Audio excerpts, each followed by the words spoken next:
Bien, bonjour. Comme promis, une première vidéo sur corriger de l'exercice numéro 4 du polycopié sur les variables aléatoires, en particulier sur le calcul de ce paramètre, de ce nombre un petit peu compliqué qu'on appelle la variance. Je vous ai remis la loi de probabilité de l'exercice numéro 4. Première question, juste pour voir si on s'en souvient, un calcul d'espérance mathématique, somme des KI fois PI.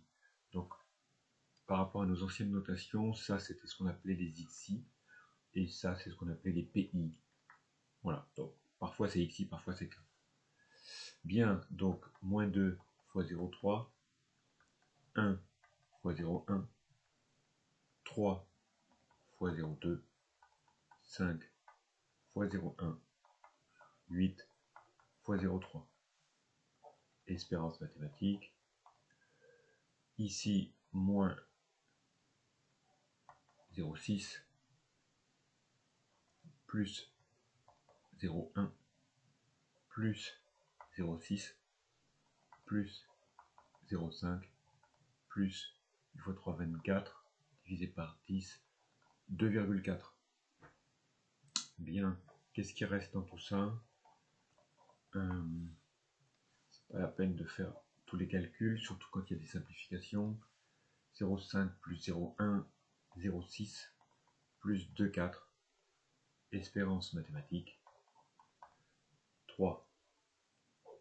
Voilà, c'était le résultat annoncé cette fois-ci par l'énoncé. Donc ça veut dire que la moyenne théorique de cette loi de probabilité, c'est 3. Alors pour info, dans le cours, pour simplifier la vie, on avait écrit E de x égale m. C'était plus léger. Ben, voilà. Je crois que on va utiliser cette notation pour se simplifier un petit peu la vie. Question 2, eh ben, allons-y, avec un tableau qui vous fait toutes les étapes. Alors, en devoir, vous risquez de ne pas avoir le tableau en détail, mais c'est une bonne idée de le faire pour vous cadrer, simplifier la procédure, la marche à suivre. Ici, vous avez les écarts. À quoi? À la moyenne, sur cette ligne-là. Et ici, vous avez les mêmes écarts à la moyenne, mais au carré. Bien. Donc ici, vous avez moins 2 moins la moyenne, moins 5, 1 moins la moyenne, moins 2, 3 moins la moyenne, 0, 5 moins la moyenne, 2, 8 moins la moyenne, 5. Donc vous avez une nouvelle ligne qui correspond en fait à tous les écarts de chacune des valeurs par rapport à leur moyenne. Si vous souhaitez essayer de faire la moyenne de ces valeurs obtenues ici, la moyenne de ces écarts, ce qui pourrait être possible à faire, si vous vous souvenez du cours, normalement, on tombe sur 0. Je vous laisse faire ça en exercice. La moyenne de ces valeurs, il faut prendre cette ligne-là et la ligne repérée par la flèche verte, les probabilités. Ça fois ça, plus ça fois ça, jusqu'au bout. Normalement, vous tombez sur 0. C'est un résultat du cours qu'on avait démontré. Alors, puisque cette moyenne fait tout le temps 0, les anciens ont décidé de prendre un moyen qui rendait tous ces écarts positifs en prenant en particulier leur carré. Donc vous avez à faire moins 5 au carré, 25, moins 2 au carré, 4, 0 au carré, 0, 2 au carré, 4, 5 au carré, 25. Voilà. Et maintenant, vous allez pouvoir faire la moyenne de ces valeurs. Non plus la moyenne des écarts, mais la moyenne des écarts au carré.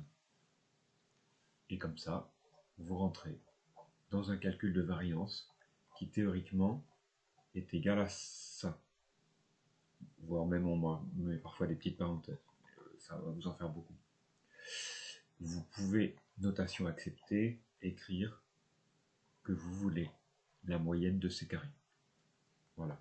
Donc vous prenez la valeur, 25 fois 0,3, 4 fois 0,1, 0 fois 0,2, 4 fois 0,1,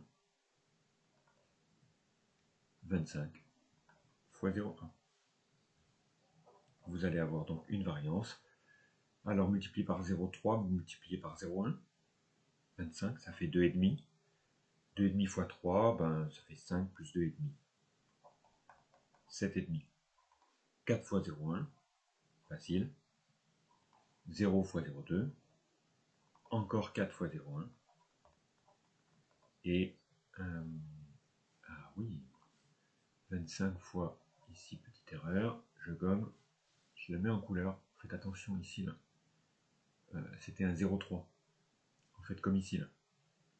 Donc, on retrouve un 7,5.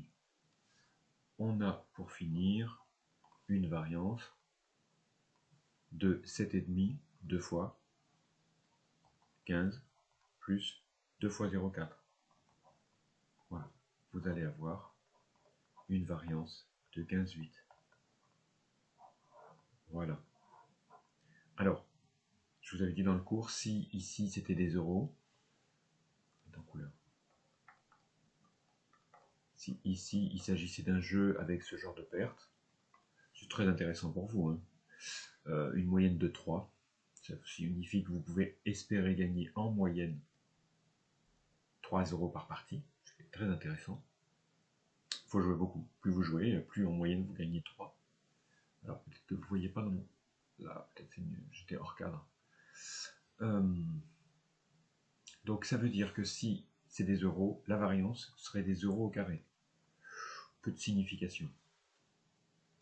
Alors c'est pour ça qu'on a inventé l'écart type. J'en ai parlé en fin de cours. Écart type. Sigma, c'est la lettre grecque, petit sigma de x, qui sera égal, elle, à la racine carrée de la variance. Ça vous permettra, en mettant une racine carrée sur ça, de retomber sur des euros. Donc ça, à la calculatrice, voyons, ça faisait à peu près 3,97. Je crois que j'ai fait ça tout à l'heure de mémoire. Vous pouvez vérifier. On est à 3,97 € à peu près. Bon, il y a une signification bien précise de ce à quoi représente variance, écart type. Même si pour la variance, vous pouvez commencer à vous en douter. L'écart type, on donnera une petite explication aussi. Si on vous le demande lors d'une épreuve de fin d'année, la variance sert à mesurer la dispersion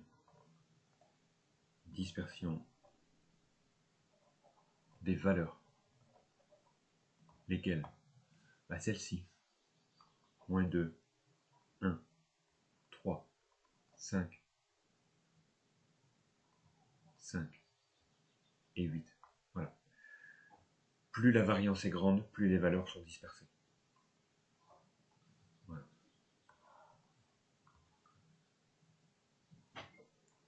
Plus la variance augmente, plus, j'arrive en fin de page, vous vous souvenez de ce problème avec mes pages, plus la variance augmente, plus les valeurs sont dispersées. Voilà, et on va en rester là pour la correction de notre premier exo. Autre petite vidéo pour le deuxième exo.